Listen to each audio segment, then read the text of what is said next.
Greetings, everyone. This is Rock and Roll Spot Convention with the Weekly Comic Roundup. We've got a decently sized haul of Marvel Image books this week, so let's get started. Kicking things off, we've got NYX number 5. So where we left off, the Krakoan, actually the mutant Hellion, fought with had a rather public fight with intended to be with Miss Marvel. However, Prodigy stepped in and took him on, and the Krakoan was defeated, but both Krakoan and Prodigy were taken into custody, though Prodigy was released. So the issue opens with a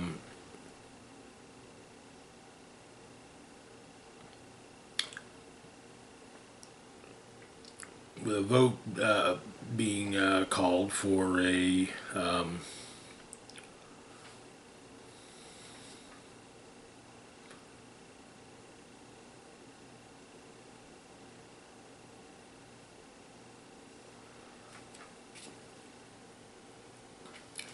basically the creation of a mutant ghetto, which, interestingly, that kind of was a thing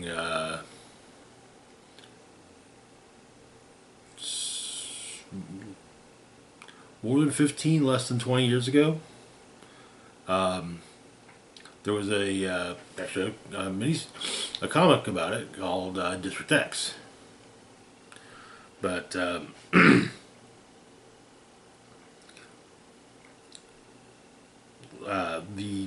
our primary characters, aside from Sophie Cuckoo, are gathered together on Prodigy's and his boyfriend Dante's rooftop, and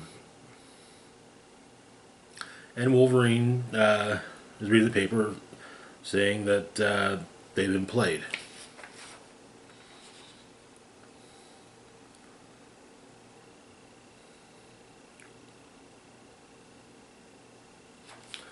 And it turns out that, yeah, they have been.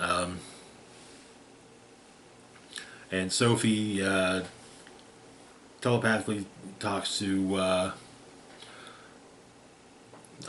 the rest of the main characters, explaining what Empath's plan was, as well as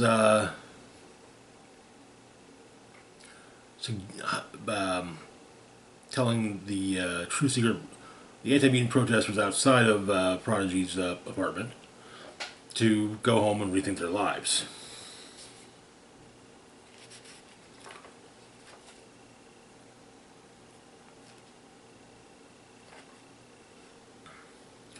But the plan was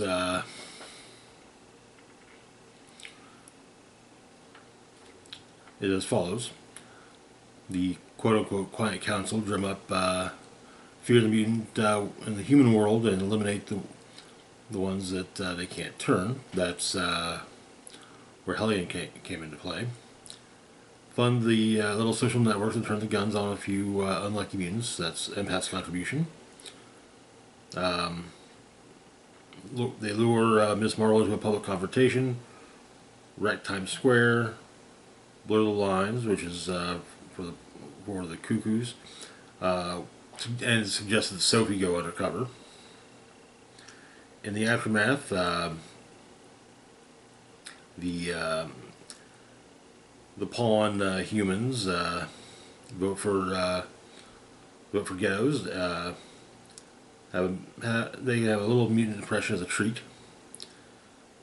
Then mutant diaspora becomes a huddled mass yearning to breathe free. A new Krakoa, just one revolution from reality. Then everyone finds the leadership they've been looking for in the Quiet Council.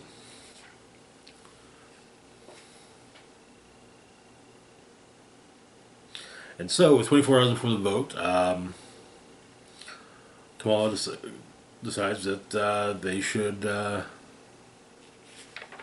need to organize.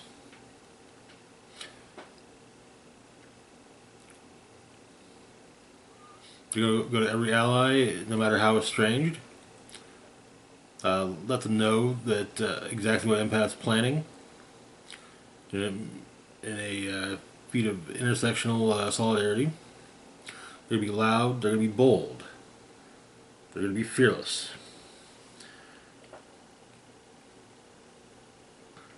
Empath thinks that he's made an argument, but all he does is make people feel scared and small. And this is New York. So they're going to remind him how big the city really is. So the Truth Seekers are rallying around the side of the treehouse, preparing to cut it down. When counter protest shows up, Miss Marvel, Sophie Cuckoo, Caliban, Anole, Wolverine, Laura, Prodigy, Dupe, Mammomax, and it looks like also in the crowd is Blink.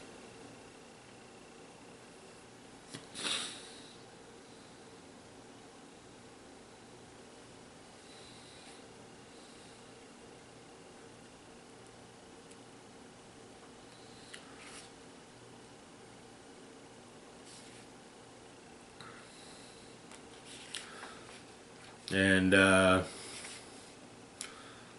Cuckoos, the rest of the Cuckoos go after Sophie, but Sophie's able to block them out, as well as free the city council members that were manipulated by Empath. But Sophie can't hear anyone's thoughts.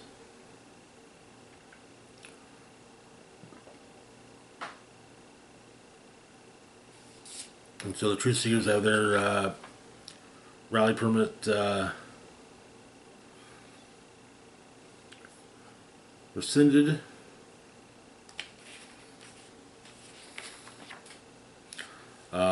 One of the Truth Seekers pulls a gun but Wolverine cuts the barrel and the three pieces. And the issue ends with a shot of the city from the park with all the painting all the tagging that Prodigy's been doing. And this is not the end of the series. Apparently, next issue they're going to be hanging out at the Dazzler show. But good issue, and I'm glad this is continuing. I feel like this kind of solved a lot of my hesitance with the series. It felt a lot more like, yeah, okay, everyone's got their own things to do. Also, it was nice to see additional mutants showing up, such as Dupe and Mammomax, and presumably Blink. But yeah, good, solid issue. Moving on though to our next book, we've got Psylocke #1. This is the first issue in a miniseries focusing on the mutant Psylocke, X-Man, assassin, ninja. But the issue opens at the factory.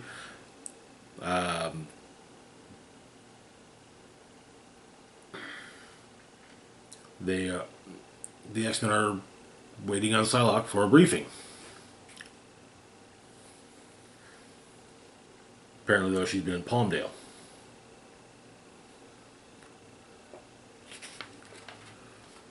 She was saving a anti-mutant politician's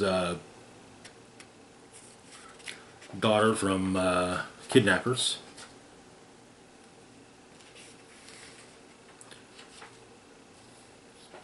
But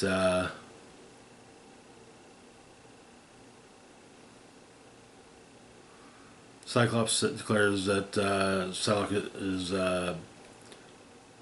benched.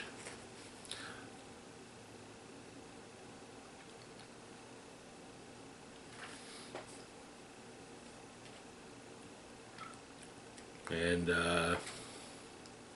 so she returns to John Greycrow's cabin.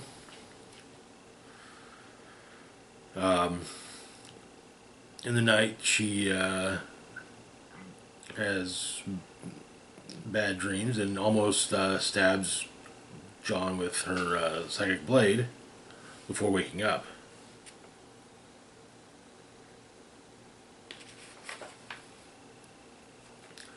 Talks about her past, the training she had in Anchorage. Apparently, she has she's basically got someone helping it create, getting her mercenary jobs and handling payments. Young man that she saved, but she's going to a undercover in Phoenix, Arizona at an AIM shindig. They're supposed to be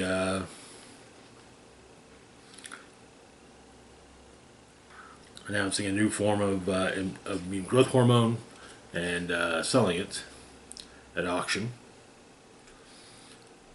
Turns out that they've got 5 mutant kids that are the source of mutant growth hormone, and aims at auctioning them off too. Also, security being provided by Donald Pearson's Skullbuster from the Reavers.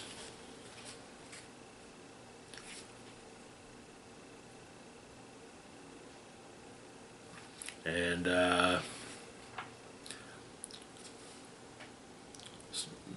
Psylocke attacks the AIM auctioneer as well as Skullbuster. Skullbuster takes one of the each of the various MGH pouches.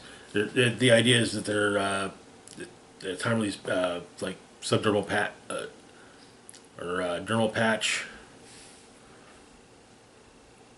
and you can decide. And it's not, you don't have to deal with random powers. Just okay, this one does this color does this. This is this. Yeah. But he basically becomes. I'm not sure if it's even more monstrous than normal, or just. Well, yeah.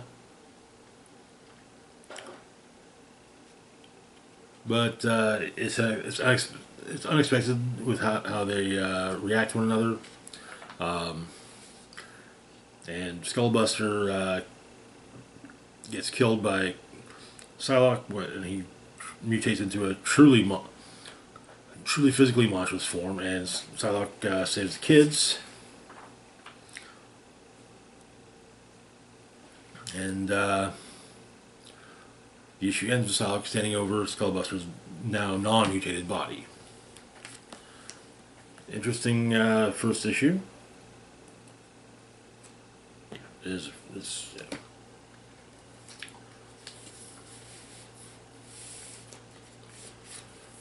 looking forward to seeing how this all plays out. Moving on, though, to our last book for the moment, we've got Uncanny X-Men number 5. Where we left off, Sarah Gaunt had defeated first Wolverine and now seemingly Rogue. The issue opens at 6 months previously in Buffalo, New York, with Rogue going through diction classes. Or diction therapy. Basically, to get rid of her, or at least soften her southern accent. But she's pretty much screwed. The front part of one of her arms was torn off. Yeah.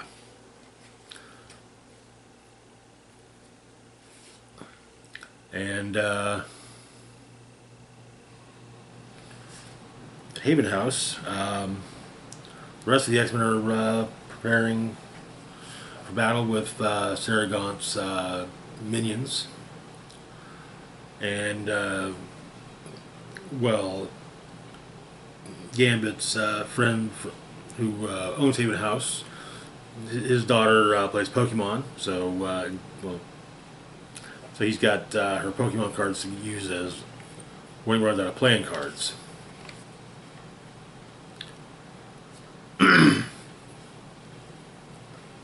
And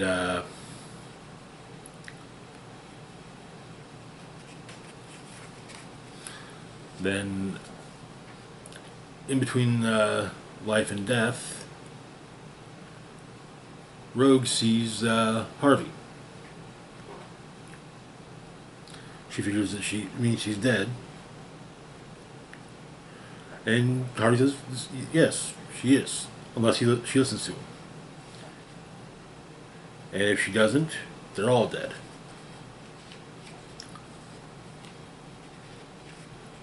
So the fight against Sarah Gaunt's minions is going fairly well. But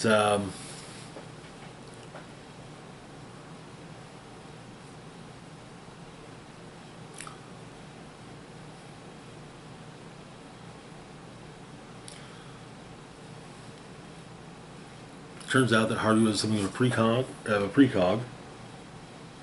He'd see so far ahead. He saw Sarah coming for mutants without protection.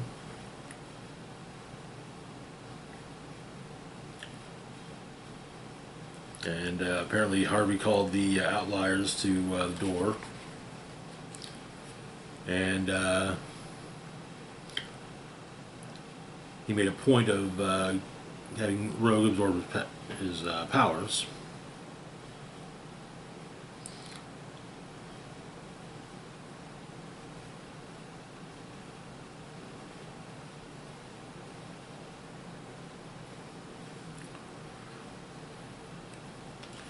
But as the fight at Haven House continues, Gambit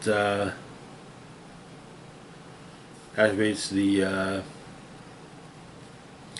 Seiya Agamotto, and it's a decisive blow against Sarah's minions.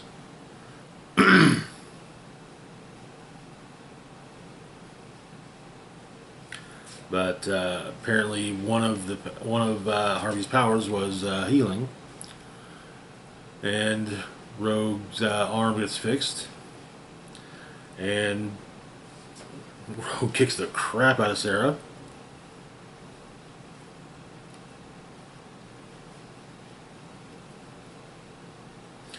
And turns out that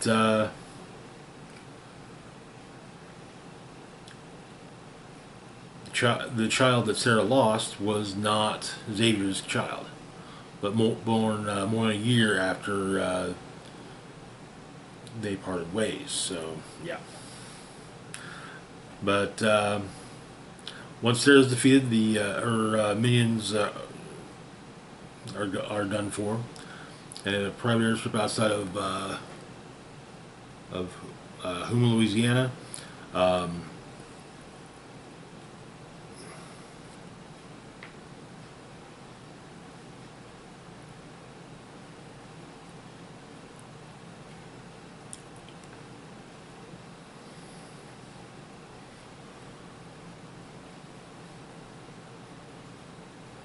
Sarah's returned to the director of Grey Malkin Prison by Rogue. And Rogue says that if they free her, let her escape, weaponize her in any way, she'll rip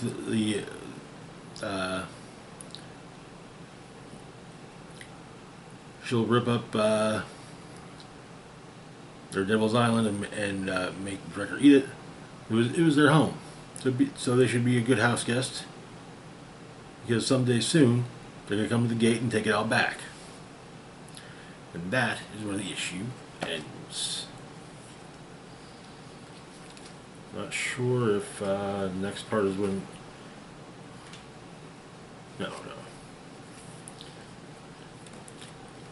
But, yeah. Solid issue. I guess next issue is going to be kind of an interlude type of thing with the Outliers going to public school, which is, and we're coming up on the beginning of Siege on Grey Malkin. But anyways, that's going to do it for now. As always, feel free to like, share, and subscribe. Links to my Facebook, Twitter, Blue Sky, Instagram, Mastodon, Patreon, and PayPal can be found in the description box down below. Big shout out to Patreon, Patron, Red Banners of Penis. Thank you so much for your support. It is greatly appreciated. This is Rock and Roll Spock signing off, saying, live long and rock hard.